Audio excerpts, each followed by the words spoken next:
एक सुनसान घाटी में लुढ़कती पहाड़ियों और प्राचीन जंगलों के बीच बसा एल्मसवुड नाम का एक छोटा सा गांव था।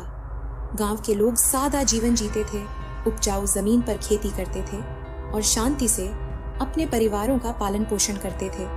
लेकिन गांव का एक छायादार अतीत था, जिसके बारे में बड़े बूढ़े गांव वाले सिर्फ दबी आवाज़ में बात करते थे, क्योंकि जंगल के बहुत अंदर सूरज की रोशनी की पहुंच से परे एक चुड़ैल रहती थी। चुड़ैल का नाम मुर्गाना था।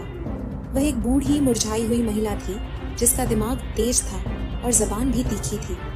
मुर्गाना जंगल में तब से रह रही थी जब से कोई याद कर सकता था। उसकी शक्तियों के बारे में गांव वालों के बीच किंवदंतियां फुसफुसाती थीं। वह ऐसी औषधियां बना सकती थी जो बीमारों को ठीक कर सकती थी। अपनी कलाई के एक झटके से तूफान बुला सकती थी और यहाँ तक कि मृतकों से बात भी कर सकती थी। लेकिन अपनी सारी शक्तियों के बावजूद मुर्गाना को सम्मान से ज्यादा डराया जाता था, क्योंकि ऐसा कहा जाता था कि उसका दिल उसकी झोपड़ी की पत्थर की दीवारों जितना ठंडा हो गया था। सालों पहले गांव में भयंकर सूखा पड़ा था। फसलें सूख गईं और एल्मसवुड से होकर बहने वाली नदी सूखकर एक धारा बन गई। हताश और भयभीत ग्रामीण मदद के लिए मुर्गाना के पास गए। वह बारिश लाने के लिए तैयार हो गई, लेकिन केवल एक कीमत पर। गांव के बुजुर्ग थॉमस नामक एक व्यक्ति ने उसके साथ एक समझौता किया। बारिश के बदले में गांव के हर परिवार का पहला बच्चा उसका होगा। बारिश हुई और गांव बच गया, लेकिन कीमत बहुत अधिक थी। फसल के चांद की पहली रात को मुर्गाना अपना हक लेने आया। रात के अंधेरे में वह अपने माता पिता और खाली पालने को पीछे छोड़कर अपने पहले बच्चों को लेकर भाग गई।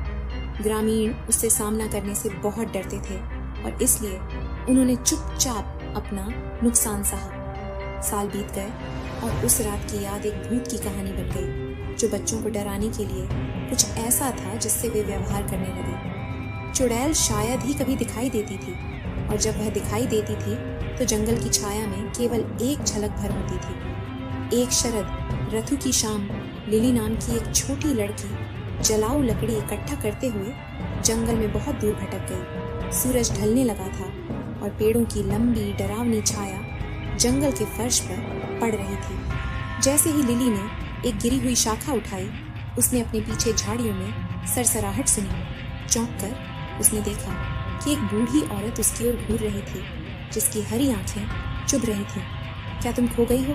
महिला ने पूछा। उसकी आवाज कर्कश फुसफुसाहट जैसी थी। लिली ने उसे तुरंत पहचान लिया। चुड़ैल। उसका दिल उसकी छाती में धड़क रहा था, लेकिन वह हिलने में असमर्थ थी।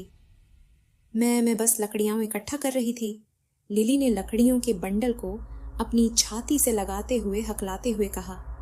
मुर्गाना ने लड़की को लंबे समय तक देखा और फिर धीरे से सिर हिलाया। तुम्हें यहाँ नहीं होना चाहिए बच्ची। जंगल में अंधेरे के बाद एक छोटी लड़की के लिए कोई जगह नहीं है। मेरा मतलब खो जाना नहीं था, लिली ने कांपती आवाज में कहा। मैं अब गांव वापस जाऊंगी। लेकिन जैसे ही लिली जाने के लिए मुड़ी, मुर्गाना ने एक कर्कश हाथ उठाया। रुको, उसने कहा। तुम्हारा नाम क्या है बच्ची?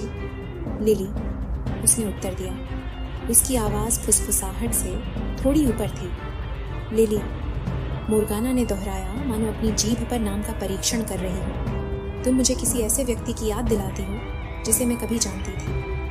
लिली इतनी डरी हुई थी कि पूछ नहीं पाई कि कौन है, लेकिन चुड़ैल की आवाज में कुछ ऐसा था जिसने उसे उत्सुक कर दिया। कौन? मुर्गाना की अभिव्यक्ति थोड़ी देर के लिए नरम पड़ गई। मेरी बेटी, उसने कहा। बहुत पहले। उनके बीच एक खामोशी छा गई। फिर बिना एक और शब्द कहे मुर्गाना मुड़ी और जंगल की छाया में गायब हो गई। लिली को वहीं खड़ी छोड़ गई, भ्रमित और भयभीत।